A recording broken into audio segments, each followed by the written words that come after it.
축복합니다. 하나님께서 오늘 우리에게 주실 말씀은 마태복음 24장 32절부터 51절까지 대독합니다. 무화과 나무의 비유를 배우라. 그 가지가 연하여 지고 잎사귀를 내면 여름이 가까운 줄을 아나니, 이와 같이 너희도 이 모든 일을 보거든 인자가 가까이 곧 문 앞에 이른 줄 알라. 내가 진실로 너희에게 말하노니 이 세대가 지나가기 전에 이 일이 다 이루리라. 천지는 없어지겠으나 내 말은 없어지지 아니하리라. 그러나 그날과 그때는 아무도 모르나니 하늘의 천사들도 아들도 모르고 오직 아버지만 아시느니라. 노아의 때와 같이 인자의 임함도 그러하리라. 홍수전에 노아가 방주에 들어가던 날까지 사람들이 먹고 마시고 장가들고 시집가고 있으면서 홍수가 나서 저희를 다 멸하기까지 깨닫지 못하였으니 인자의 임함도 이와 같으리라. 그때에 두 사람이 밭에 있음에 하나는 데려감을 당하고 하나는 버려둠을 당할 것이요, 두 여자가 매를 갈고 있음에 하나는 데려감을 당하고 하나는 버려둠을 당할 것이니라. 그러므로 깨어 있으라. 어느 날에 너희 주가 임할는지 너희가 알지 못함이니라. 너희도 아는 바니 만일 집주인이 도적이 어느 경점에 올 줄을 알았다면 깨어 있어 그 집을 뚫지 못하게 하였으리라. 이러므로 너희도 예비하고 있으라. 생각지 않은 때에 인자가 오리라. 충성되고 지혜 있는 종이 되어 주인에게 그 집 사람들을 맡아 때를 따라 양식을 나눠줄 자가 누구뇨? 주인이 올 때에 그 종에 이렇게 하는 것을 보면 그 종이 복이 있으리로다. 내가 진실로 너희에게 이르노니 주인이 그 모든 소유를 저에게 맡기리라. 만일 그 악한 종이 마음에 생각하기를 주인이 더디 오리라 하여 동무들을 때리며 술 친구들로 더불어 먹고 마시게 되면 생각지 않은 날 알지 못하는 시간에 그 종의 주인이 이르러 어미 때리고 외식하는 자에 받는 율에 처하리니 거기서 슬피 울며 이를 갈미 있으리라. 아멘. 자, 따라서 합시다. 들림 받는 믿음, 심판하는 권세, 사도와 성도와 신자. 자, 마태복음 24장을 통해서 여러분과 함께 받을 은혜의 말씀입니다. 여러분과 함께 마태복음 24장에 대해서 지금 상당히 오랜 시간 동안 말씀을 전하고 있습니다. 근 2년 아니면 3년 정도 전하는 것으로 알고 있습니다만, 마태복음 24장에 있는 말씀은 말세를 만난 성도들을 위하여 주님께서 직접 하신 말씀입니다. 지난 시간에 말씀을 드렸어요. 디모데후서 3장에 있는 말씀도 말세에 일어날 현상에 대해서, 또 마태복음 24장에 있는 말씀도 말세에 일어날 현상에 대해서 말씀하고 있습니다. 차이가 뭐냐면 마태복음 24장에 있는 말씀은 어떻든 주님이 오실 날을 사모하면서 우리 예수님을 공중에서 만나기 위하여 순교의 정신을 가지고 믿음을 지키려고 몸부림을 치는 사람들을 위해서 기록한 말씀이 마태복음 24장입니다. 왜냐하면 성도의 믿음을 가지고 예수님께서 공중에 재림하실 때, 야, 나 주님을 공중에서 만나야지 하면서 믿음을 지키는 일에 있어서 이 마귀라는 놈이 수많은 미혹의 역사로 이 성도들을 할 수만 있으면 택한 자라도 미혹해서 무너뜨린. 그래서 마태복음 24장을 보면 제일 첫 번째 미혹이 누구의 미혹이래요? 사람들의 미혹이래. 그래서 사람의 미혹을 받지 않도록 주의하라.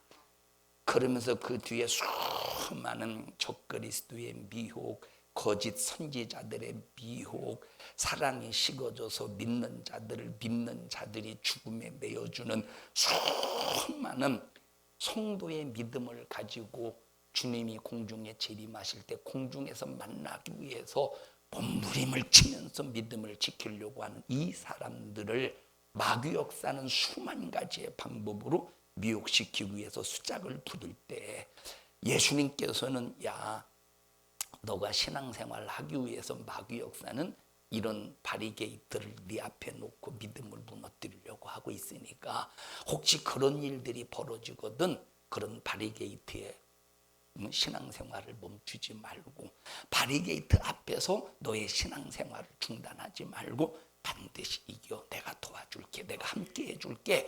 그 바리게이트, 그 마귀의 덫, 그 마귀의 함정, 마귀가 쳐놓은 그 모든 늪을 다 이길 수 있도록 2단계 넘어가면 2단계 뛰어넘어가 2단계 이기면 마귀 역사는 다음 단계로 미혹할 거야. 이렇게 이겨라. 또 그 단계 이기면 마귀 역사는 또 다음 단계로 너희를 미혹할 거야. 2단계 이겨야 돼 해가면서 얼마나 우리가 정말로 신앙생활하면서 마귀에게 미혹당하지 않도록 자세하게 말씀해 주신 것이 너무 감사하다 이 말입니다. 그래서 말세를 만난 성도들은 이 성경 창세기에서부터 요한계시록에 이르기까지 모든 성경을 다 우리가 이해를 읽으면서 우리가 이해를 해야 되고 믿음으로 우리가 삼아야 되지만 특히 말세를 준비하는 믿음의 사람들은 마태복음 24장과 디모데후서 3장에 있는 이 말씀, 디모데후서 3장에 있는 말씀은 우리가 신앙생활하면서 육신의 소욕, 육신의 요구를 통하여 마귀 역사가 끝없이 믿음의 함정을 파놓는다 이 말이에요. 육신의 요구, 육신의 소욕, 육신의 정욕, 육신의 소욕으로 그 디모데후서 3장은 믿노라고 하면서 육신의 소욕, 육신의 정욕, 육신의 함정 속에서 헤어나지 못한 사람들에게 어떻게 하라고? 이 같은 자들에게서 네가 돌아서라 라고 하면서 정말로 이 두 가지를 비교해 가면서 읽으면서 우리는 말세의 마귀 역사의 미혹의 역사를 반드시 이겨야 된다 이 말입니다. 그러니까 지금 이 지구촌을 보면 이 지구촌 안에서는 주님을 불려드릴 만큼 다시 말하면 자 예수님이 아무 때나 오시는 게 아니잖아요. 뭐가 차야 돼? 기한이 차야 돼. 뭐가 차야 되냐? 때가 차야 돼. 아무 때나 오시는 게 아니야. 아무 때나. 하나님께서 예수님께서 이 땅에 다시 오실 때 이런 기한, 이런 기한, 이런 기한이 이런 때가 임할 거야. 이런 때가 이런 사건, 이런 상황이 벌어질 거야. 그런 상황이 벌어지면 그때 내가 올게 하면서 예수님께서 어느 때 어떤 일이 벌어질 건가에 대해서 성경에 자세하게 말씀했기 때문에 예수님이 다시 오실 때는 뭐가 차야 됩니까? 기한이 차야 돼. 때가 차야 돼. 기한이 차야 돼. 자, 그러면 예수님이 다시 말하면 인자에 오실 때, 인자가 오실 때 어떤 일이 일어날 것인가에 대해서 마태복음 24장은 초등학생이 읽어도 다 알아들을 수 있도록 쉽게 설명을 해주셨다 이 말입니다. 그러니까 누구나 다 맑게만 알아들으면 알아들을 수 있도록 쉽게 설명을 해주신 거야. 자, 그래서 뭐 주님 이 땅에 오시기 전에 초소에 뭐 지진이 있고 기근이 있고 전쟁이 있고 수많은 천재지변의 역사가 있다고 그랬어요. 그래서 마지막 지금 이 시대를 살아가면서 전쟁이 지금 저 중동에서 만약에 이렇게 보이거든. 아, 주님 오실 날이 임박했구나. 막 초소에서 막 기근과 전쟁과 이런 현상들이 막 일어날 때, 야, 주님 오실 날이 임박했구나 하고 우리가 알 수 있고 깨달을 수 있다 이 말입니다. 자, 지진. 옛날에는 그저 그냥 이 지금 지구의 지각판이 있잖아요. 뭐 유라시아판, 또 유라시아판, 뭐 필리핀 판 이런 판이 있죠. 이 판과 판 사이에 이것이 부딪혀서 옛날에는 지진이 일어났잖아요. 이 판 사이에 그 판 사이에 일본이 껴있기 때문에 요 판과 판 사이에 일본이 껴있기 때문에 일본은 그렇게 지진이 많습니다. 자, 그런데 감사하게도 우리는 판 사이에 껴있지 않아. 그런데 옛날에는 이렇게 판과 판 사이에 끼어있는 그 부분에서 지진이 일어났지만 지금은 신기하게도 이 판 사이에 끼어있지 않은데 판 한복판에 있어도 뭐가 일어나요? 지금은 지진이 일어난다. 이건 뭘 말해주고 있습니까? 말세가 가까웠다. 예수님이 다시 오실 날, 재림하실 날이 가까워 오고 있음을 말해주고 있다 이 말입니다. 지구 안에 막 용암이 지구 안에서 막 지구에 핵이 있고 막 이 용암들 마그마 이 용암들이 계속 지표면을 향해서 지표면을 긁어가면서 지금 이 지표면을 향해서 올라오고 있죠. 이거는 그전에는 터지는 데만 터졌어. 터지는 데만 용암이. 근데 지금은 어느 때 어떻게 될지 모르는 그런 시대에 와 있는. 자, 지금은 그래서 절박한 이런 시대 속에서 우리가 살고 있는 이때 우리는 그런 일을 만나면 아이고 불안하다 불안해 하는 것이 아니라 야, 내가 주님이 다시 오시면 맞이할 수 있는 내가 믿음의 사람으로 단도리를 잘해야 되겠다 하는 이 생각과 이 마음과 이 정신을 가져야 된다 이 말이에요. 세상에서 어떤 일, 전쟁이 일어나도 우리 예수 믿는 사람은 불안이 앞서면 안 돼. 세상에서 기근해서 배고파.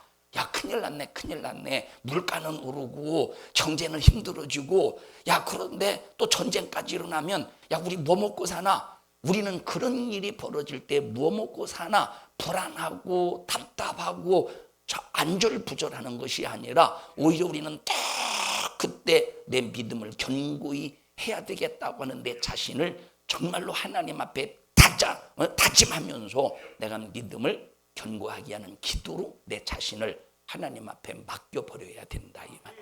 그래서 여러분 보셔요. 자, 앞으로 전쟁 있다고 해서 없다고 했어요. 전쟁 있죠. 기근 있다고 해서 없다고 했어. 기근 있죠. 난리와 난리 있다고 해서 없다고 그랬어요. 있죠. 지진 있다고 해서 없다고 그랬어. 있죠. 아니 우리나라도 저 경중가 어디에서 몇 년이요? 그때 한 2015년인가 2016년도에 저 경주 그쪽에서 막 지진이 일어날 때 우리 교회에서도 막 모여서 저녁에 기도하는데 뚝 소리가 났잖아. 그죠? 그때 다른 사람 저 해운대에서 사는 사람들은 어떤 사람이 그랬대. 해운대에서 사는 사람들은 자기 집 버리고 이쪽으로 피신해 왔다고. 무너질까 봐. 근데 우리는 그때 감사하게도 교회 모여서 기도했으니까 겁나는 게 아니라 하나님 혹시 내가 지금까지 지은 죄가 있으면 용서해 주자고 회개했잖아요. 회개했잖아. 자, 이 얘기를 왜 하느냐? 전쟁에 소문이 있어도 소문이 아니라 직접적으로 나의 삶 속에서 내 자신이 전쟁의 현장에 있어도 기근의 현장이 있어도 난리의 현장이 있어도 정말로 지진의 현장이 있어도 우리는 딱 내 속에서 불안부터 올라오면 안 된다. 불안부터 올라오면 이 사람은 벌써 믿음이 상당히 의심스러운 사람이야. 그러면 이런 일들이 있을 때 내 마음속에 뭐부터 올라와야 되느냐? 불안부터 올라오는 게 아니라 아예 내 안에 불안은 간곳 없어야 돼. 하나님과 관계 속에서 혹시 나와 부도난 부분이 무엇인가 찾아보고 혹시 하나님과 관계 속에서 막힌 부분이 무엇인가를 찾아보고 빨리 이걸 해결한 다음에 한 영혼이라도 구원할 수 있도록 예수 믿으세요. 예수 믿고 천국 갑시다. 지금 상황은 때가 임박한 상황입니다. 예수 믿고 천국 갑시다 해서 한 사람이라도 멸망하지 않고 전도할 수 있는 복음의 정신으로 충만해야 된다 이 말입니다.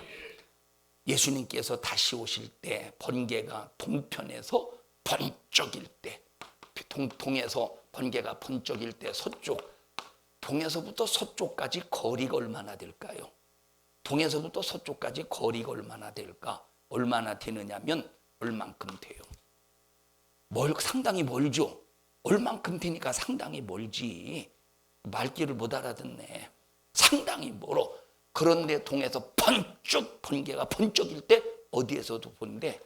서쪽에서도 본대. 그러니까 예수님께서 이 땅에 다시 오실 때는 자, 한국에서도 보이고, 예수님께서 다시 오실 때는 어디에서도 보입니까? 한국에서도 보이고, 한국의 저 반대편이 어디야? 아르헨티나죠. 저 한국의 반대편 아르헨티나에서도 예수님이 공중에 강림하신 것을 볼 수 있다는 거야. 미국에서도 볼 수 있고, 브라질에서도 볼 수 있고, 저 어느 지역에서든지 다 예수님을 볼 수 있는데, 그런데 요즘 이단들 보셔요. 자기가 예수래. 그리고 자기들끼리만 우리는 재림 예수를 믿고 있대. 미친놈들이지, 정신병자죠. 예수님은 다시 오실 때 숨어서 오신대. 누구 그냥 한 부분만 알게 오신대. 번개가 동편에서 번쩍일 때 서편에 있는 사람까지 아하, 예수 저분이 누구냐? 기독교인들은 알아.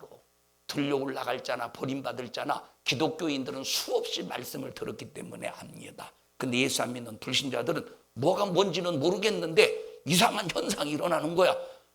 야, 저게 바로 기독교가 말하는 저게 재림의 역사인가? 휴거인가? 들림받는 역사인가? 하고 불신자들은 그냥 멀뚱멀뚱 쳐다보지 않겠느냐 이 말이에요. 두려움 속에서 이제 이런 사건이 마지막 최후에 주님이 인자가 다시 오실 때 이런 일들이 벌어질 텐데 우리는 이때 두려워해야 된다? 두려워하지 말아야 돼요. 두려우면 그 사람은 끝난 거예요. 만약에 그때 두려움이 딱 찾아오면 이 사람은 끝난 거예요. 뭐가 끝났느냐? 자, 두려움 때문에 전쟁이 일어날 때, 기근이 찾아올 때, 난리가 있을 때, 난리의 소문이 들릴 때, 지진이 일어날 때 딱 두려움이 찾아온다면 이 두려움 때문에 믿음을 지킬 수 있겠습니까? 두려움 때문에 믿음을 지킬 수 있겠습니까? 그 두려움을 그 다른 방법으로 해결해 보려고 그 두려움을 다른 방법, 세상의 방법, 육신의 소욕의 방법으로 해결해 보려고 몸부림을 치겠지. 그런데 우리는 아무리 어떤 상황이 있어도 내 안에 두려움이 엄습하지 않도록, 내 안에 두려움, 그럼 두려움은 밖에서 오는 거예요? 내 안에서 오는 거예요? 두려움이 밖에서 나를 억누르는 거예요? 두려움이 밖에서 나를 짓누르는 거예요? 안에서 두려움이 솟아올라오는 거예요? 안에서 두려움이 생기는 거죠. 그럼 믿음은 밖에서 오는 거예요? 믿음은 안에서 올라오는 거예요? 역시 안에서 올라오는 거야. 그러면 이 두려움을 이길 수 있는 최고의 능력은 무엇이어? 믿음이라 이 말이야. 이 두려움을 이길 수 있는 능력은 뭐밖에 없어? 믿음밖에 없다니까. 그래서 우리는 지금부터 열심히 믿음을 성장시켜야 돼. 오늘 내가 하나님의 말씀 안에서 믿음의 생활, 신앙생활하면 또 내일도 내모레도 한 달 후도 1년 후도 계속 믿음을 성장시켜야 돼. 그럼 믿음을 성장시키려면 자, 옛날에, 지금은 이제 뭐 콩나물을 집에서 기르는 사람이 별로 없지만 옛날에는 어렸을 때 시골에서는, 뭐 도시에서는 내가 안 살아봐서 잘 모르고, 시골에서는 거의 다 겨울만 되면, 여름에는 콩나물을 잘 안 기르는지 모르겠어. 겨울만 되면 거의 시골에서는 동네마다 시루에다가, 이렇게 이제 시루가 구멍이 뻥뻥뻥 뚫렸잖아. 꼭 시루가 털난 것 같네. 자, 시루가 구멍이 뻥뻥뻥 뚫려서 여기다가 이제 막대기 하나 놓고 콩나물, 그리고 콩을 이렇게 얹어놔요. 매일 쉴 새 없이 물을 줘. 그럼 물을 주면 이 물이 그냥 잠겨 있는 게 아니라 쏟아져.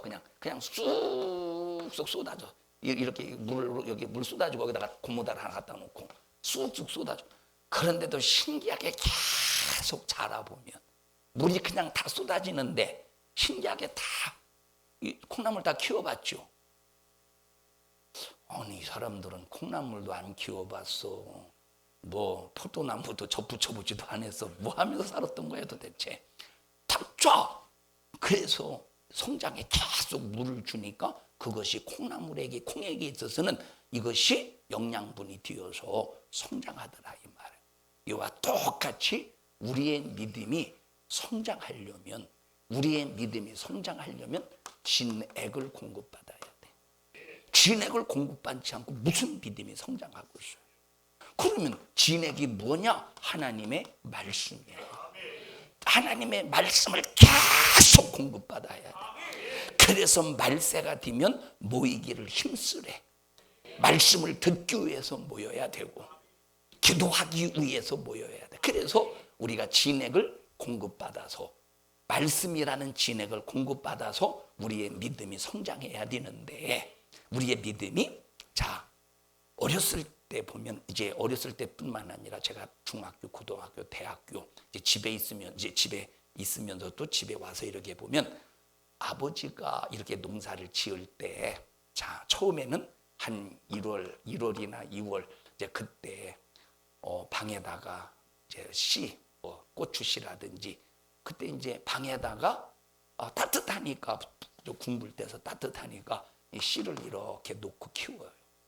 좀 그러다가 좀 이렇게 한 3월 정도 그때 3월 정도 되면 이제 비닐하우스에다가 갖다 서 이렇게 묘목을 이렇게 갖다 놔요. 어디가 따뜻해? 처음에 1번 방이고 두 번째는 비닐하우스야. 어디가 따뜻해요? 첫 방이. 그리고 이제 약간 이제 하우스에다 갖다 놓고 좀 추위에 너무 갑자기 딱 추우면은 얼어 죽으니까 여러분 저 필리핀 사람 여러분 겨울이 없는 저 열대 지방에서 사는 사람들이 우리나라에 와서 가을에 얼어 죽는 사람이 있대. 그런 소리 들어봤어요? 네, 얼어 죽는 사람이 있다는 거예요. 얼어 죽는 사람이.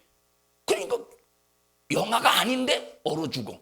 그러니까 무조건 이제 밖에다 내놓는 게 아니라 요 단계를 거치는 거야. 그러다가 비닐하우스에다 놓고 어느 정도 딱 성장하고 뿌리가 어느 정도 내리면 이 포토 안에서 뿌리가 어느 정도 내리면 비닐하우스 아침에 문 열어놓고 어느 정도 찬바람이 낮에 밖에바람이 이렇게 와서 한번 싹 밖에바람을 씌워주는 거야. 그럼 저녁에 또 문 닫고 이렇게 이걸 몇 주를 해요. 몇 주. 그러고 난 다음에 이제 괜찮다 싶으면 어떻게 하느냐? 이제 밖에다가 묘목을 딱 심어서 이제 성장시키는 거야. 그래서 우리가 말씀만 듣는다고 되는 게 아니야. 성장하긴 성장하지. 쭉 멀대처럼 성장했어. 멀대처럼 쭉 성장했어. 그렇다고 열매를 맺는 게 열매를 맺죠. 그런데 만약에 시련의 바람, 핍박의 바람, 환난의 바람이 불어봐 순식간에 딱 얼어 죽어버리지. 그래서 우리가 적응이 필요한 거야.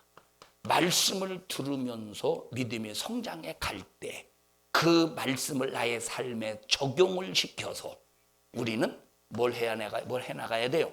적응을 해나가야 돼. 그래서 말씀을 듣고 순종하다 보면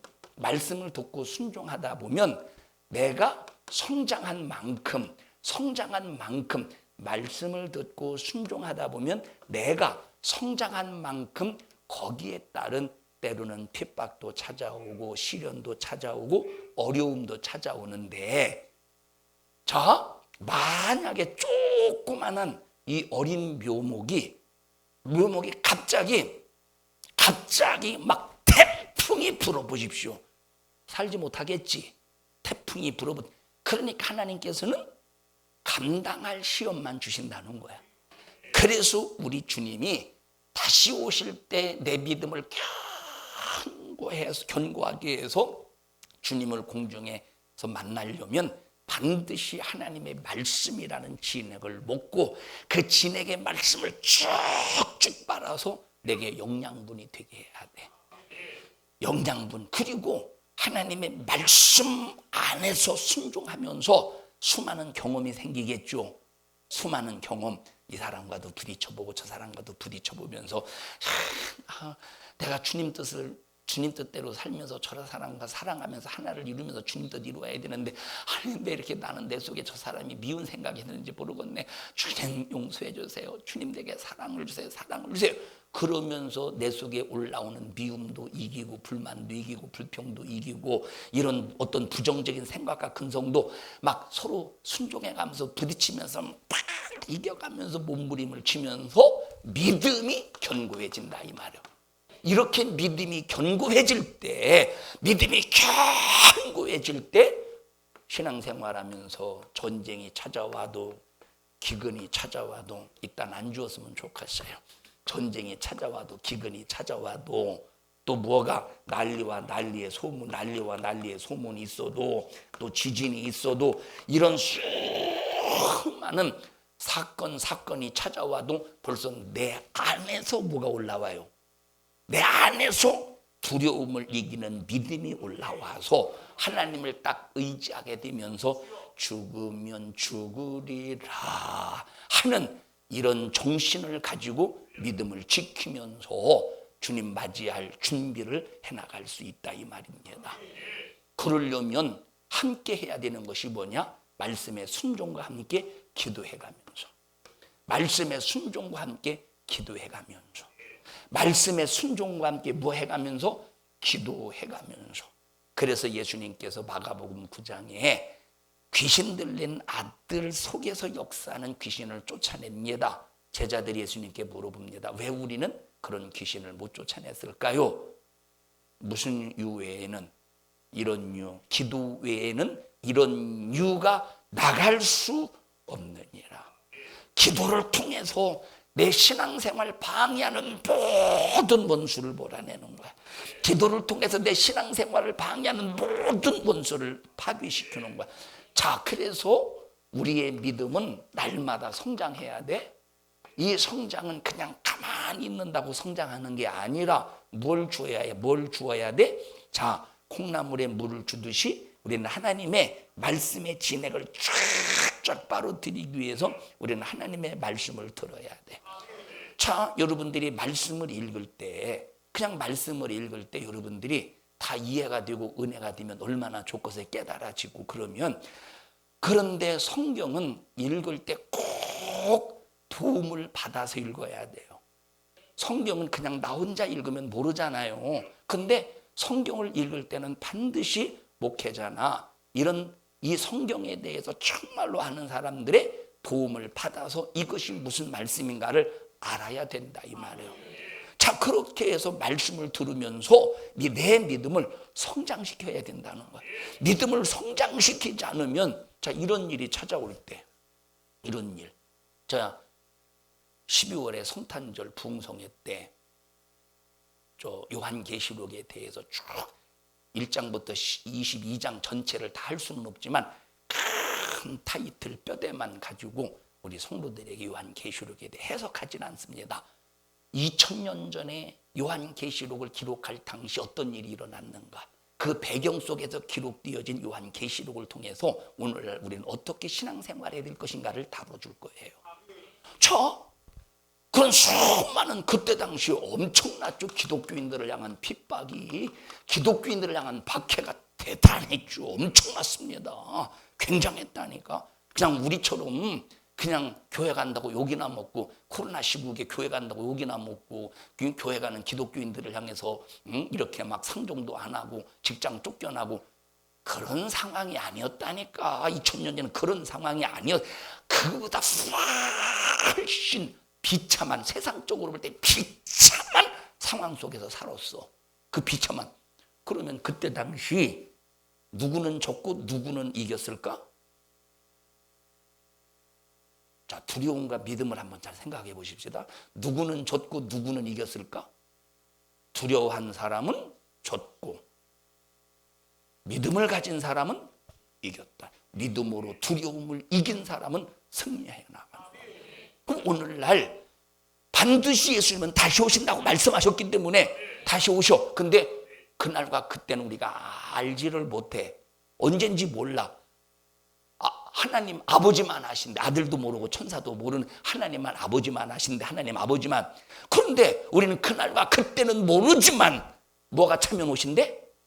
기한 때가 차면 오신대. 그런데 이 기한과 때를 예수님이 말씀하셨어요? 말씀하시지 않았어요? 말씀하셨다 이 말이에요. 때와 기한에 대해서 말씀하셨어. 마태복음 24장을 통해서 예수님께서 때와 기한에 대해서 얼마나 자세하게 말씀하셨습니까? 또 요한계시록을 통해서 때와 기한에 대해서 말씀하셨다 이 말이에요.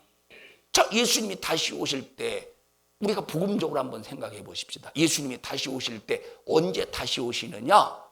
언제 다시 땅끝까지 복음이 증거가 될 때 예수님이 다시 오신대.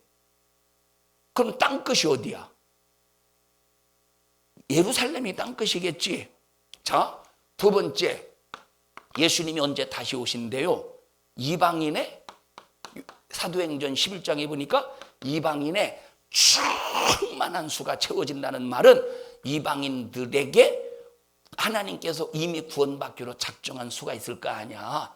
이 하나님의 계획 속에, 하나님의 프로젝트 속에, 하나님의 그런 스케줄 속에 이미 구원받기로 작정된 이방인들이 있을 것이라 이 말이. 그 수가 그건 하나님만 알아. 우리 인간은 몇 명이 하나님만 알아. 그래서 사도행전 11장에 보니까 이방인의 충만한 수가 채워지면 복음이 이제 어디로 간대? 이스라엘로 다시 들어간다고 그랬죠. 왜? 복음이 이방인들에게 들어가서 예수로 구원받는 이방인들을 바라볼 때 이스라엘 유대인들에게 뭐가 생기게 하신대? 시기심이 생기게 해서 예수님을 믿고 하나님께로 돌아오게 하신대. 이것이 이제 구약에도 기록되어 있고 사도 바울이 구약에 기록된 하나님의 말씀을 인용해서, 그래서 사도 바울은 열심히 땅끝까지 복음을 전하려고 몸부림을 쳤다 이 말이에요. 자, 사도 바울이 생각했던 저 땅끝이 어디라고 그랬지? 찾아보셔요. 사바나 나오는데, 사바나. 자, 집에 가서 찾아보셔요. 성경에 사바나라고 하는 지역이 있어. 사바나가 어디예요? 내가 스페인 얘기해놓고 사바나라고 했으면 스페인이겠지, 뭐 이렇게 좀 유추가 안 됩니까? 성경에 사바나가 나와요. 성경에 스페인이라고 하는 나라가 나와. 그러면 거기가 땅끝인 줄 알고 어쨌든 내가 이 로마 가택연금 2년, 이 가택연금에서 풀려나면 야, 내가 열심히 땅끝까지 가서 복음을 전해야 되겠다고 해서 사바나까지 가려고 팍 몸부림. 왜? 빨리 땅끝에 가서 땅끝까지 복음을 전해서 자기 생전에 예수님이 오실 것을 기대했다 이 말이에요. 이방인의 충만한 수가 채워져야 되는데. 세 번째, 순교자의 수가 채워져야 되는데. 뭐가? 순교자의 수가 채워져야 예수님이 다시 오신대. 순교자의 수가. 그럼 예수님이 다시 오실 때 누가 심판받아요? 마귀가 심판받겠지. 그러면 보세요. 마귀 입장에서는, 그럼 마귀는 순교자의 수가 채워지면 예수님이 다시 오신다는 걸 알을까 모를까? 어떻게 알지? 성경에 기록되어 있기 때문에, 성경에 기록되어 있는데 마귀는 모를까? 우리도 알고 있는데 왜 모르고? 다 알겠지. 그러면 마귀도 순교자의 수가 채워진다는 걸 알기 때문에 쉽게 죽일까 못 죽일까? 만약에 여기 있는 사람 싹 다 죽였으면, 예수 때문에 싹 다 죽이면 순교자의 수가 늘어나겠어 안 늘어나겠어? 순교자의 수가 채워지겠어 안 채워지겠어? 그러니까 마귀 역사는 무조건 죽이는 게 아니라 예수를 부인하게 만들어, 이방인들에게 예수를 부인하게 만들어. 그래서 뭐가 채워지지 않게? 이방인의 충만한 수가 채워지지 않게 예수를 부인하게 만드는 거야. 예수를 부인하면 충만한 수가 안 채워지지. 그래서 첫 번째 목적이 뭐냐? 예수 믿지 못하게 만들고, 두 번째 이방인의 충만한 수가 채워지지 않도록 하기 위해서 열심히 믿는 사람들이 예수를 부인하게 만든다 이 말이에요. 응? 그래서 신앙생활 그렇게 열심히 하다가 기분 나빠서 신앙생활 못하겠네, 그래 기분 나빠서 이놈에게 못 다니겠네 해서 믿음을 저버리게 만들어. 그러면 순교자의 수가 채워지기는커녕 이방인의 충만한 수도 채워지지 않는다 이 말이에요. 순교자의 수는커녕 이방인의 충만한 수도 채워지지 않는다니까. 그런데 이방인의 충만한 수가 채워져가, 순교자의 수가 채워져가. 그러면 이제 마귀는 어느 때가 가까운 거예요? 마지막 유황 불 붙는 못에 던져져서 밤낮 쉼이 없는 고통의 때가 기다리고 있다 이 말이에요. 그러니까 예수 믿는 사람 하나를 놓고도 무조건 죽이는 게, 싹 다 죽이면 얼마나 좋아. 싹 다 죽이면 예수 복음도 끝나버리는데, 그렇죠? 그런데 그냥 죽일 수가 없는 거. 죽이면 순교자의 수가 채워져. 안 죽이자니, 이놈의 자식을 안 죽이자니 열심히 복음 전하네. 이놈 때문에 열심히 복음 전해서 수많은 영혼이 구원받네. 살려놓자니 복음 전해서 이방인의 수가 채워지지. 죽이자니 뭐가 늘어나? 순교자의 수가 순교자의 수가 채워져. 마귀도 이거 환장하고 미치고 막 팔짝팔짝 뛰지 않겠어? 그래서 마귀 역사가 택한 것이 뭐겠습니까? 마귀 역사가 택한 것이 핍박을 통한, 예수 믿는 사람에게 핍박을 통해서 택한 것이 두려움을 주어서 예수 못 믿게 만들고 예수 버리게 만들고. 그래서 이 사도 요한 당시뿐만 아니라 히브리서를 기록할 그 당시에 기독교인들을 향한 로마 제국가 안에서의 기독교인들을 향한 핍박이 얼마나 거셌느냐. 그 핍박을 왜 줘? 두려움을 주어서 뭐하게 만들려고? 예수 부인하게 만들어서 뭘 줄이려고?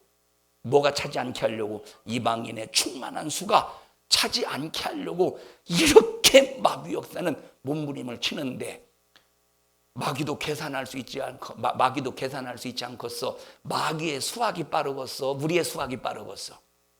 자, 여러분, 한번 제가 선물을 드릴게요. 선물 드리는 거 알죠? 이거 수갑이 아니요, 선물을 드릴게요. 제가 문제를 낼게요. 여러분들이 머리가 안 좋으니까 칠판에 쓸 테니까 빨리 계산하셔야 돼요. 빨리 계산해야 돼. 우리 김영숙 권사님은 핸드폰 계산기 꺼하셔요? 근데 가방을 뒤적거리셔. 내일 어떻게 축복합니다. 해방되는 아들을. 아니, 다 지울 줄 알고 그냥 기다리고 있었더니 요거만 놔두시. 요거만 이렇게 지우셔. 자, 계산을 해보셔요. 빨리 계산하셔. 제가 맞추는 분에게 진짜로 집안채 사드릴게요. 집안채 사드릴게요. 잘 봐.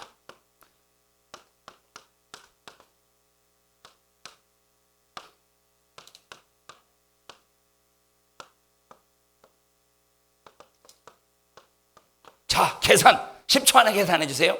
1초, 2초, 3초, 4초. 아예 계산도 안 하려고 그러지? 포기했죠? 그럼 마귀 역사는 이거 계산할 수 있을까 없을까요? 벌써 마귀 역사는 답 나왔어요. 마귀 역사는 벌써 답 나왔다니까. 대단하지, 비상하지. 마귀의 꾀는 대단하다니까. 그래서 여기 지금 믿음의 사람 하나를 딱 놓고, 이놈이 복음 전하는 놈이네. 이놈이 마귀 입장에서 볼 때 이놈이 복음 전하는 놈이야. 이놈을 살려놓자니 복음을 전해. 이놈을 죽이자니 뭐가 채워져? 충만한 숫자, 순교자의 수가 채워져. 이놈을 살려놓자니 뭐가 채워져? 이방인의 충만한 수가 채워져. 죽이자니 뭐가 채워져? 순교자의 수가 채워져. 그러니까 마귀가 선택한 것이 뭐냐? 핍박을 해서 경제적인 어려움, 육체의 고통, 자식이 속썩이고. 그래서 어떤 때는 보십시다, 신앙생활 잘 하는데 자식 속썩이는 사람이 있어요. 그래서 사람들이, 아니 저 사람은 신앙생활 그렇게 잘하는데 왜 자식이 속썩이는지 모르겠네. 마귀가 두려움 주려고 그러는 거예요. 마귀가 두려움 줘서, 에이 믿어도 되는 게 없네. 내가 이렇게 신앙생활 열심히 했는데 왜 이렇게 믿어도 되는 게 없어. 이렇게 신앙생활하면 하나님이 다른 거 걱정하지 않도록 자식도 좀 잘 되게 해주시고 물질도 좀 잘 형통하게 해주실 것이지, 내가 왜 이런 것까지 신경 쓰고 이렇게 내가 복음을 살면 저런 거 신경 안 쓰게 좀 해줄 거, 통통하게 해줄 것이지. 그렇게 만들어서 하나님을 부인하게 만들려고 하는 마귀의 수작이 있다 이 말이에요. 그래서 마귀 역사는 이 사람을 죽이기 전에 두려움을 주어서, 뭘 주어서? 죽이기 전에 뭘 주어서? 신앙생활하면서 두려움을 주어서. 그러니까 지금은 우리나라에서 지금은 그런 일이 있긴 있어도 별로 없죠. 옛날에 비하면. 옛날에 우리나라에서 마귀 역사가 두려움을 주기 위해서 우리나라에서 택한 것이 사용했던 것이 뭐예요? 핍박이라는 거야. 잔인했죠. 지금 세계 곳곳에서 예수 믿는 사람들의 핍박은 대단하죠.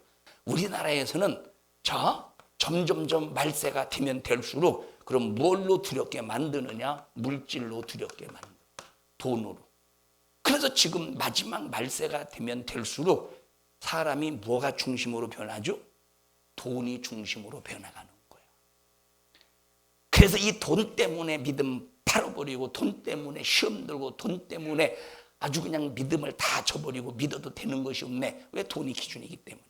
이렇게 해서 물질 때문에 두려움, 핍박 때문에 두려움, 자식 때문에 두려움, 세상의 육신의 그 환경 속에서 벌어지는 모든 것 때문에 두려움이 생기게 만들어서 예수님을 믿지 못하게 만드는 거예요. 그래서 예수님께서 부활하시고 제자들에게 딱 나타나셨을 때 첫 번째 제자들에게 하신 말씀이 뭐예요?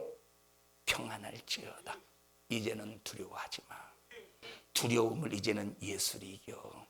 이제는 두려움을 나로 이겨. 이제는 두려움을 나로 이겨. 그래서 우리가 마지막 말세치 말에 전쟁, 기근, 이런 난리, 지진, 핍박, 이 물질적인 어려움, 수많은 고통 속에서 우리가 두려움을 이길 수 있는 능력은 오직 하나야. 믿음이야, 믿음. 뭐래요? 믿음.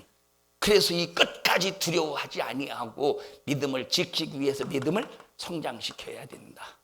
그럼 마귀 역사는 이 믿음, 마귀 역사는 오늘날 예수 믿는 사람에게 이 믿음이 성장시키지 않게 하려면 어떻게 하면 되겠어요? 안 모이게 하면 되는 거야. 여러분 믿음이 자기 혼자 성장하겠어? 믿음이 자기 혼자 성장하겠느냐 이 말이에요. 물을 주는 자가 있어야 되지 않겠어? 물을 주는 자가 있어야 되지 않겠어? 심는 자가 있어야 되지 않겠어? 말씀에 씨를 심는 자가 있어야 되고 물을 주는 자가 있어야 된다 이 말. 사도 바울은 씨를 심었다 이 말이에요. 아볼로는 뭘 줬대요? 물을 줬다 이 말이에요. 씨를 심는 자가 있어야 되고 물을 주는 자가 있어야 성장하지.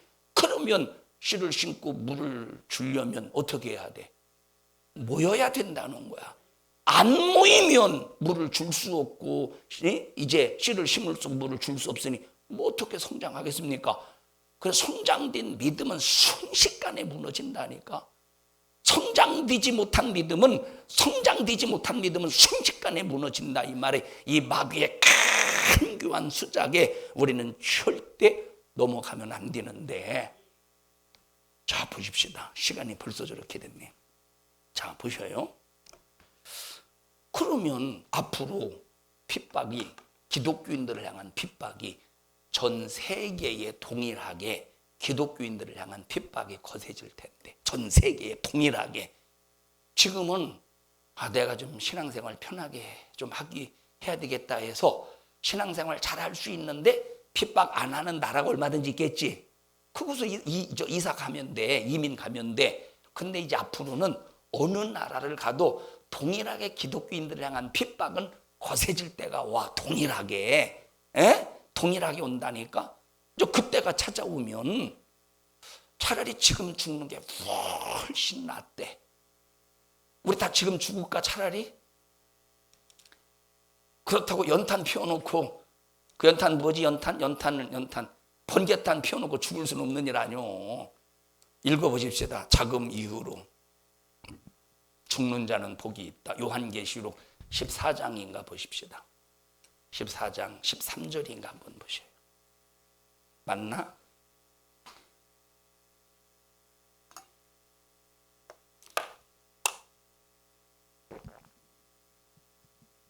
읽어보십시다. 요한계시록 14장 13절 보십시다. 이것도 다 지우셔요. 14장 13절 시작. 또 내가 들으니 하늘에서 음성이 나서 가로되 기록하라. 자금 이후로. 자, 자금이라는 말은 지금이라는 말이에요. 지금. 다시 지금부터. 자, 자금부터 시작. 자금 이후로 주 안에서 죽는 자들은 복이 있대. 차라리 지금 이후에 죽는 사람은 복이 있대. 누가 복이 있느냐? 여긴 13절이죠. 여기 13절이야. 13절. 자금 이후로 죽는 사람은 복이 있어. 어느 전까지? 14절 전까지 차라리 13절에서 죽는 사람이 훨씬 낫다는 거야. 복이 있다는 거야. 13절, 14절의 때를 맞이하면 이거는 이제 감당이 안 되는 거야. 이게 웬만한 믿음 가지고는 14절의 사건을 견뎌낼 수가 없다 이 말이에요, 지영아. 14절의 사건을 견뎌낼 수 없다는 거야. 그러면 보십시다. 여기 우리가 이제 요한계시록 성경을 읽을 때는 뼈대를 우리가 이해하면 성경을 이해하기가 쉬워요. 우리가 그전에 여러분에게 말씀을 드렸습니다만 요한계시록의 뼈대를 보면 1장은 전체 서론에 대해서, 2장과 3장은 소아시아 7교회에 대해서 쓰신 편지예요. 4장과 5장은 천국에서 하늘나라에서 성부 하나님을 예배하고 5장에서 성자 예수님을 예배하는 장면이에요. 예배하는 장면. 핍박과 환난 속에서도 하나님은 무엇을 받으셔? 우리 인간이 핍박받는다고 하나님이 받으시는 예배가 보류되는 게 아닙니다. 우리가 핍박을 받고 고난을 당하고 막 순교를 당할지라도 하나님은 예배를 받으시는 분이야. 우리가 순교한다고 해서 하나님의 예배가 보류되는 게 절대 아니라 이 말이에요. 자, 그 다음에 6장에서부터 16장까지는 4개의 사이클로 움직여 간다고 그랬어요. 6장부터 16장까지는 4개의 하나의 이 사이클이라고 해야 되나, 4개의 하나의 사건이 나와요. 4가지의 사건이 나오는데, 첫 번째 사건은 7 인의 사건. 자, 두 번째 사건은 7 나팔의 사건. 세 번째 사건은 7 표적의 사건. 네 번째 사건은 7 대접의 사건이 나온다고 그랬어. 자, 7인의 사건은 어떤 사건? 7인의 사건은 어떤 사건이냐면 세상이 믿는 자들을 핍박하는 사건이에요. 세상이 믿는 자들을 잔인하게 핍박하다가 말을 듣지 않으면 순교시키는, 죽이는 사건이 나와요. 그게 사건이 7 인의 사건이야. 7 나팔의 사건은 하나님의 사람들, 하나님의 자녀들, 하나님의 사람들을 핍박한 자들에 대한 하나님의 진노가 나와. 하나님의 진노의 사건들이. 그래서 막 하늘에서 뭐 별이 떨어지고 뭐 어떻게 돼가지고 뭐 지구 3부 뭐 3분의 바다 3분의 1이 죽고 뭐 땅 3분의 1이 죽고 막 이렇게 뭐 죽는다고 그러죠. 이런 재앙. 7 표적이 나오는데 13장, 14장, 15장 앞부분까지, 15장 앞부분까지 7 표적에 관한 사건이 나오는데 그 7 표적의 사건이 나오는, 12장, 여러분들에게 지난번에 말씀을 드렸죠. 12장에서 첫 번째 표적의 사건이 뭐라고 말했어요? 여자가 나오고 아이가 나오고 용이 나온다고 그랬죠. 나중에 자세하게 말씀을 드릴게요.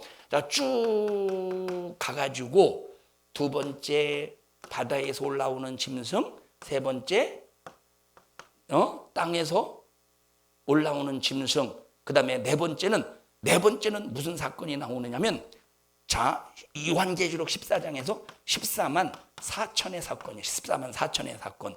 그 다음에 무슨 사건이 나오느냐면, 읽어보십시다. 요한계시록, 자, 14장 14절. 그 다음에 이제 새 천사가 말하는 사건이 나오고, 그 다음에 다섯 번째 무슨 사건이 나오느냐. 14장 아까 13절 읽었죠? 14장 14절 보십시다. 요한계시록 14장 14절. 시작. 또 내가 보니 흰 구름이 있고 구름 위에 사람의 아들과 같은 이가 앉았는데 그 머리에는 금면류관이 있고 그 손에는 이 한낫을 가졌더라. 이분이 심판하시는 분이야. 이 한낫을 가지고 뭐 하시는 분이야? 심판하시는, 하나님의 말씀을 가지고 심판하시는 분이래. 자, 그 다음에 시작. 또 다른 천사가 성전에서부터 나와 구름 위에 앉은 이를 향하여 큰 음성으로 외쳐 가로되 네 낫을 휘둘러 거두라. 거둘 때가 이르러 땅의 곡식이 다 익었으므로 이르다 하니 구름 위에 앉으신 이가 낫을 땅에 휘두름에 곡식이 거두어지니라. 17절 보십시다. 시작. 또 다른 천사가 지금 한 천사는 익은 곡식을 거두는 장면이에요. 그럼 또 한 사건은 어떤 사건인가 보자 이 말이에요. 또 한 사건은 두 천사가, 다시 말하면 자, 하나는 예수님께서 곡식을 거두시는 장면이야. 하나는 한 천사가, 다른 천사가, 시작, 또 다른 천사가 하늘에 있는 성전에서 나오는데 또한 뭘 가졌대? 이 한낫을 가졌대. 아까 앞절에도 한 천사가 이 한낫을 가졌는데 곡식을 추수하는 사건이에요. 근데 지금 여기는 이 한낫을 가지고 뭐 하나 보십시다. 뭘, 자 18절 시작. 또 불을 다스리는 다른 천사가 제단으로부터 나와 이 한낫 가진 자를 향하여 큰 음성으로 불러 가로되 네 이 한낫을 휘둘러 땅에 포도송이를 거두라. 그 포도가 익었느니라 하더라. 천사가 낫을 땅에 휘둘러 땅에 포도에 두어 뭘 거기다가 던진대? 하나님의 진노의 큰 포도주 틀에 던져버린대.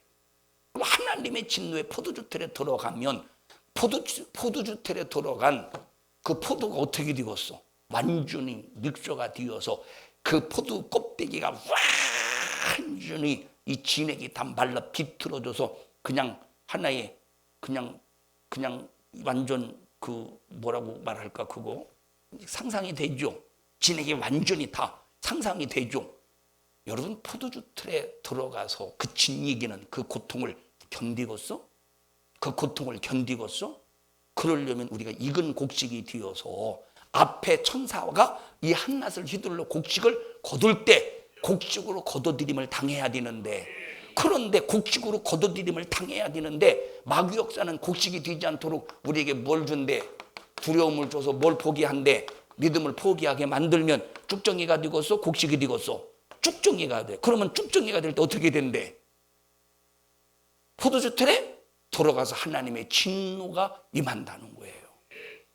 그러니까 보세요. 지금 이런 포도주 틀에 들어가는 하나님의 진노가 임하기 전에 차라리 지금 그냥 구원받는 믿음으로 지금 죽는 게 훨씬 낫대. 자금 이후로 죽는 게. 언제가 찾아오기 전에 지금 자금 이후로 죽는 게 훨씬 낫대. 뭐가 찾아오기 전에? 하나님의 진노의 심판이 이르기 전에 지금 죽는 게 훨씬 낫대. 나부터 죽을게. 나 안 일어나. 깨우지 마. 그렇다고 한 사람도 안 깨우네. 일어나서 설교하라고 할 것이지. 내가 죽고 싶어서 죽습니까? 그런데 이 하나님의 진노의 심판이 얼마나 무섭고 두려우면 여기 요한계시록 14장 13절에 자금 이후로 죽는 게 훨씬 낫다고 하고 있어요. 여기 13절까지, 자 14절 15절 또 한 천사가 16절부터인가 17절부터인가, 자 17절에 있는 이 말씀에서 포도송이가 익었대. 이제 포도주 틀에 던져질 포도송이가 익었대. 죄악이 가득 찼다 이 말이에요. 하나님의 진노의 심판이 내릴 때가 임했다는 거예요.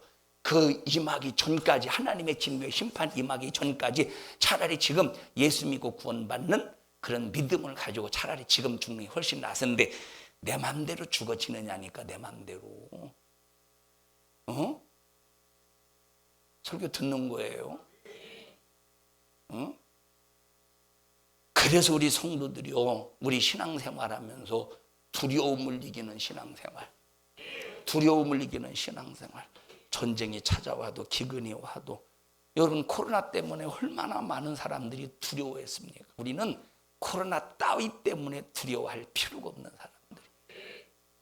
코로나 차라리 만약에 죽으면 천국이지 하는 이 생각과 믿음 속에서, 여러분 코로나 때문에 두려움 속에서 얼마나 많은 사람들이 참 아주 교회 문을 닫고 가슴 아픈 일이죠. 그런데 앞으로 이거보다 더 큰 마귀 역사의 핍박 속에서 이거보다 더 큰 우리에게 두려움을 가져다주는 그런 현상들이 있을 텐데 그때 어떻게 이겼어? 이기는 사람들은 뭘 이기는 사람이 이기는 사람이겠어요? 이길 수 있겠어? 두려움을 이길 수 있는 사람만 이겨내는 거야. 두려움을 이기는 사람만 이겨낼 수 있는 거야. 주님 말씀에 어떤 일이 내게 닥쳐올지라도 두려움을 이기게 해주세요. 두려움을 이기는 능력은 뭐다? 뭐래요? 너희의 믿음이니라. 두려움을 이기는 능력은 믿음이야. 두려움을 이기는 능력은 믿음이다. 자, 청년들만 시작. 청년들이 하고 있어? 다시. 두려움을 이기는 능력은 믿음이다. 시작. 니들 아까는 얘기 안 했었지? 아까 금방 조그만간 안 했지? 안 따라 했었지? 여기 했었어요? 야, 규현아, 한 10년 만인 것 같다, 너? 응? 자주 좀 보자. 응? 자, 규현이만. 두려움을 이기는 힘은 믿음입니다. 시작. 두려움을 이길 수 있겠어? 응? 네? 의자 하나 가지고 오고 저 긴 막대기 줄이 틀 수 있는 그거 한번 이기나 보자. 자, 전부 다 청년들 시작. 두려움을 이기는 힘은 믿음이라. 주여, 나 믿음 성장시켜 두려움을 이기게 하옵소서. 마귀가 사용하는 방법이 두려움이야. 여러분, 그냥 내가 이렇게 그냥 지나갈 때 마귀가 꼴 보기 싫어서, 내가 지나갈 때 하나님의 사람이 이렇게 막 걸어가고 있을 때 마귀가 꼴 보기 싫어서 나도 모르는 사이 뒤통수에 그냥 돌멩이 큰 돌 하나 딱 내려치면 그냥 거기서 폭삭 쓰러 죽을 거 아니에요. 그러면 고통이 있을까 없을까? 고통을 느끼고서 못 느끼고서? 안 맞아봐서 모르죠. 한번 경험해 보십시다. 이리 나와봐, 너 지영아. 이게 좀 무겁다, 이게. 뒤통수로 한번 저기 어디 갔대? 엄마 어디 가셨대요? 어떻게 할까요?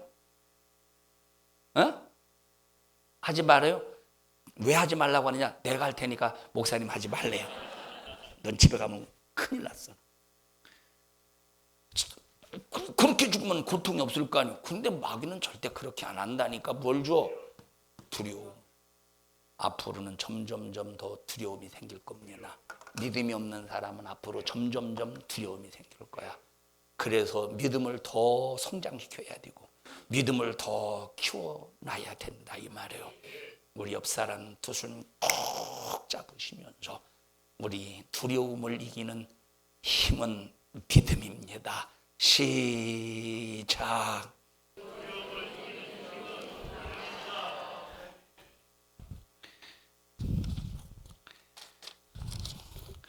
자, 누구 하나 한번 퀴즈를 냅니다.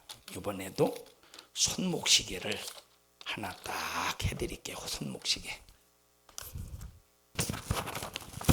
딱 맞네. 여기다가 테이프 하나 붙여서 시계 그려가지고. 자, 뭘 성장시켜야 돼? 믿음 성장시키려면 열심히 모여서 하나님의 말씀을 듣고 승리하자, 이 말이에요. 합심하여 두 손 번쩍 들고 통성으로 기도할 때 하나님, 두려움을 이기는 능력은 믿음입니다. 주님, 나 믿음 주시옵소서. 믿음의 힘 주시옵소서. 믿음의 능력 주시옵소서. 믿음으로 견고케 하여 주시옵소서.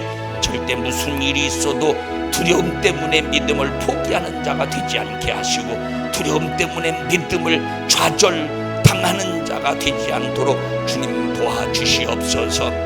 우리 주여 3번 부르시고 통성으로 기도합니다.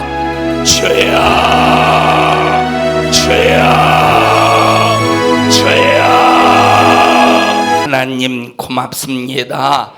우리 성도들을 축복해 주셔서 마지막 말세를 살아가고 있는 이때 점점 추수 때가 가까워하고 있음을 알면서 정말로 믿음의 사람, 하나님의 사랑받고 및 성도로서 인정받는 사람에게는 하나님의 이 한낮의 말씀으로 곡식을 거둬들이는 추수의 때, 축복의 때가 되지만, 믿음을 지키지 못한 자, 믿노라고 말하면서 두려움 속에서 사는 사람들은 이 한낮으로 천사가 포도송이를 다 거둬들여서 포도주 틀에 집어 던져버리고 완전히 믹서시키고 가루로 만들고 완전히 진액을 다 빼내버릴 만큼 잔인한 심판이 있음을 알면서 하나님의 진노가 있음을 알면서 우리 성도들 두려움을 이기게 하옵시고 반드시 끝까지 믿음을 견뎌내게 하옵소서. 그러기 위하여 믿음을 주시옵소서. 이 믿음을 파괴시키고 정말로 두려움 속에서 신앙생활을 포기하게 만들려고 온갖 방법으로 수작을 부리는 너 저주받은 원수마귀 사단아, 나사렛 예수님의 이름으로 엄인 너를 꾸짖고 명령하노니 우리 교회와 모든 성도들 그리고 청년들에게서 떠나갈지어다, 떠나갈지어다, 떠나갈지어다, 떠나갈지어다, 떠나갈지어다, 떠나갈지어다, 떠나갈지어다, 떠나갈지어다, 떠나갈지어다, 떠나갈지어다, 떠나갈지어다, 떠나갈지어다. 우리 성도들을 축복합니다. 오늘 이 종을 써주셔서 감사합니다. 주님이 쓰셨습니다. 일하셨습니다. 말씀하셨습니다. 영광을 받으시옵소서. 예수님 이름으로 기도하옵나이다. 아멘. 하나님 앞에 박수로 영광을 올려드립니다. 주님 감사합니다. 주님 감사합니다. 주님 홀로 영광 받으시옵소서. 주님을 높입니다. 주님을 경외합니다. 영광 받으시옵소서.